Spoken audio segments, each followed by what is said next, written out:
Hi, good day. This is Angelo, DU2XXR, also known as N2RAC, and I am the net manager for the APRSPH Net, which can be found at APRSPH.net. So APRSPH is a net that runs on the APRS network. It can be on the local RF network, and it also has an APRS internet service, or APRS-IS backhaul, which means aside from the RF component, it can also be supported by uh, check-ins or messages from the internet. So it runs usually on VHF on 1200 BPS, but there are also users who use APRS on HF, and some even use it directly on APRS IS or the internet using their smartphones or using their computer applications. But for the most part, we use it on RF. So on the website, you see here, aside from the instructions on how to join and use it, we also have our other features, including our uh, bot queries for querying the net and the APRS service with these different functions. And you also have instructions on how to join from DMR. And there's also an SMS gateway which works for Philippine numbers in the Philippine stations. And also there's a gateway to Thuraya satellite phones for sending messages.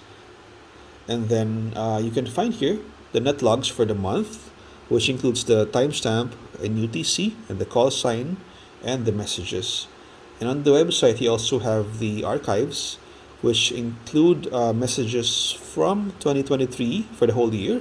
And also, we have the list, the archive from the previous year, since APRSPH has been up since 2022. Okay, I have to fix that page since I recently migrated servers, and I think I haven't included that log yet.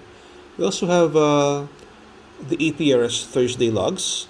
APRSPH supports the APRS Thursday net, which happens every Thursday from midnight UTC to the following midnight. Okay, so we have the logs for the month, and you also have an archive of the APRS Thursday net from the entire 2023 onwards.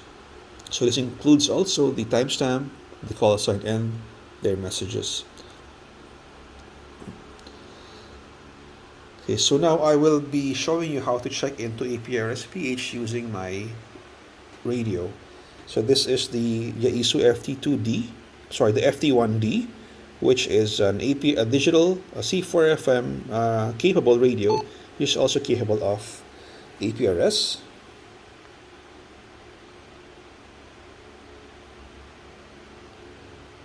Okay, so I'll be just locking the focus so you can see it better. Okay, so I'll be going to my messaging interface. Okay, and I'm going to send a message to APRSPH. Hope you can see it here. Okay, let's just fix the focus a bit. Okay, so I just changed the zoom of my camera. So I'll be sending a message to APRSPH. So on the FT1 or other portable radios, the easiest way is usually to look for a station in the station list and reply to that station. Or you can simply type in the call sign on the addressee. What I like about the FT1 is that number one, it has a physical keypad, so you can easily do multi-tap as compared to what we have on the FT2, FT3, and FT5, which are on screen, small touch screens. Okay, and so as per the instructions, you can use the command net to join. Okay, but if you use net, your station and message will be logged, but this will not be sent to all stations checked in. So let us make a test message. So net, let's say hello. Test. Check in.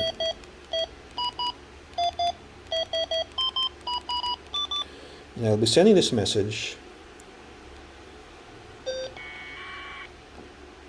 and my digipeater has digipeated it, and we got the acknowledgement message, and we have a reply. So it says QSL new message, and it gives a timestamp. Since I already checked in for the day, it says it's a new message for the day. Okay, so it gives instructions also on what other commands you can use, which is list, or the last, or help for more information. Okay, now once I've checked in, you can see that my message is also included on the APRS website. So let's refresh the page. Okay, so you can see my test check-in is now at the bottom part of the APRS Thursday log.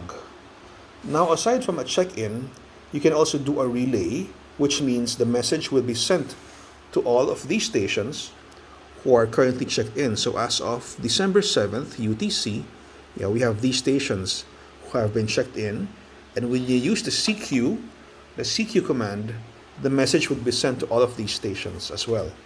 So let's do another message. So sending to APRSPH.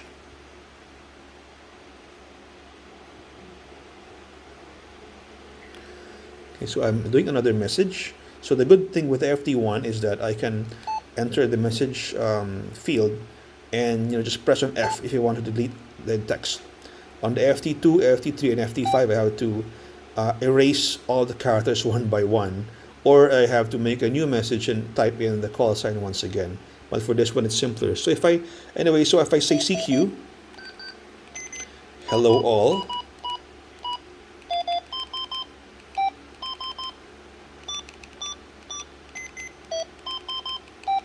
let's say 73.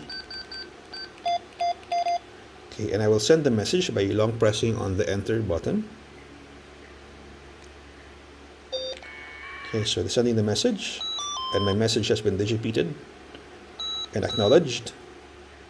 Okay, so you see here, the APRSPH bot is sending the message to each of these stations checked in currently to the net.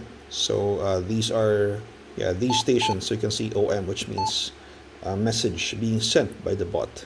Okay. So it's being relayed to them. So wherever they are, as long as they are connected to the APRS network, they can get the message. Okay, so that's an acknowledgement. Let's see. Okay, so the system says, okay, so 1207, which is December 7, 0437 Zulu. So that's 437 UTC.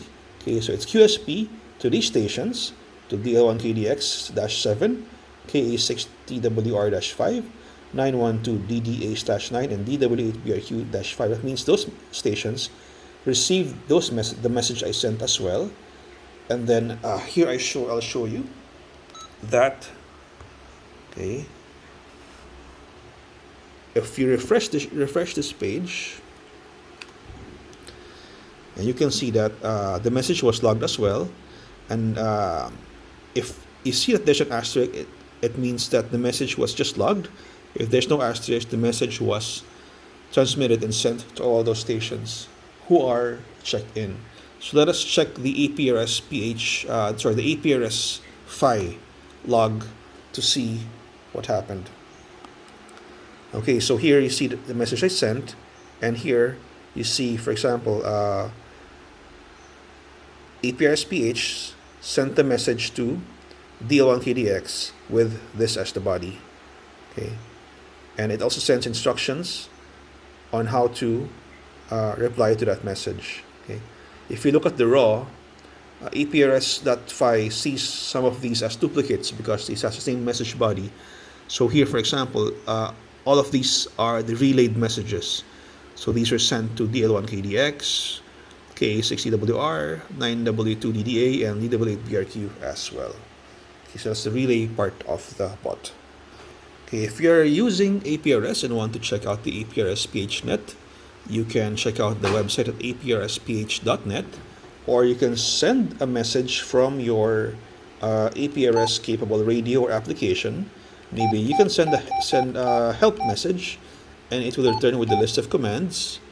or you can send other commands to query the bot as well. For example, I can send the list message to ask the bot what are the stations that have been checked in for the day, or I can also send a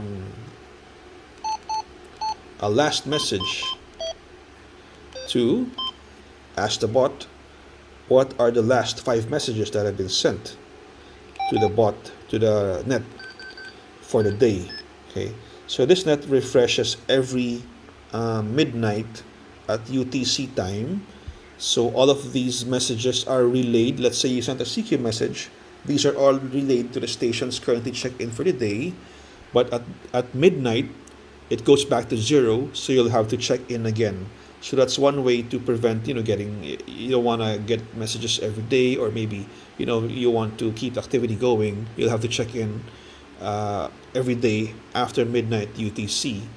There are also other options. You can, for example, send the command to retrieve your messages, or search across messages, or search for